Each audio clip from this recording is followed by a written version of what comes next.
எவர் green புதையல்கள், அந்த காலத்து பொக்கிஷங்கள் இந்த காலத்து பொலிவுடன் தினமும் மதியம் 12 மணி முதல் 3 மணி வரை காண தவறாதீர்கள் உங்கள் தந்தி1 தொலைக்காட்சியில்.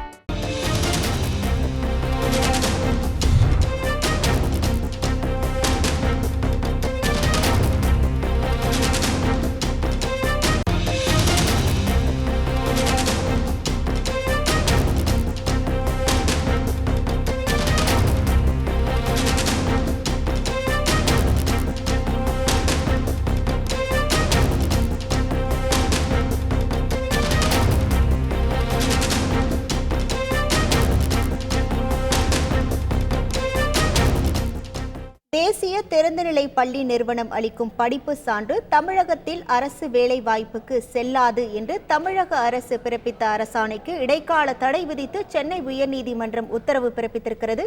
முழு விவரங்களோடு இணைகிறார் நமது செய்தியாளர் சுரேஷ். வணக்கம் சுரேஷ், இந்த உத்தரவு குறித்தான முழு விவரங்கள் என்ன? வணக்கம்.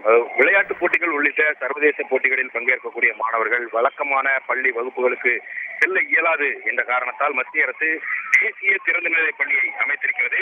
இந்த பள்ளியில் படித்து பெறும் சான்றிதழ்கள் தமிழக அரசு வேலைவாய்ப்புக்கோ அல்லது பதவி உயர்வுக்கோ செல்லாது என்று அறிவித்து தமிழக அரசு 2023ஆம் ஆண்டு டிசம்பர் மாதம் அரசாணை பிறப்பித்திருந்தது. இந்த அரசாணையை எதிர்த்து தேசிய திறந்தநிலை பள்ளியில் படிக்கக்கூடிய மாணவர்கள் விஷ்ணு, சந்தோஷ் ஆகியோர் உயர்நீதிமன்றத்தில் வழக்கு தொடர்ந்திருந்தார்கள். அந்த மனுவில் இந்த பள்ளியில் படித்த மாணவர்கள் பொறியியல், மருத்துவம் போன்ற தொழிற்கல்வி உள்ளிட்ட உயர்கல்வி படிப்பதற்கு அனுமதிக்கப்படக்கூடிய நிலையில் தமிழ்நாடு அரசு பணியாளர் தேர்வாணையம் மூலமாக நடத்தப்படக்கூடிய தேர்வுகளில் பங்கேற்க தடை விதிப்பது சட்டவிரோதமானது என்று குறிப்பிட்டிருக்கிறார்கள். இந்த வழக்கை விசாரித்த நீதிபதி சுவாமிநாதன் தமிழக அரசின் அரசாணைக்கு இடைக்கால தடை விதித்ததோடு மனுவுக்கு பதிலளிக்கும்படி தமிழக அரசுக்கு உத்தரவிட்டு விசாரணையை தள்ளி வைத்திருக்கிறார்.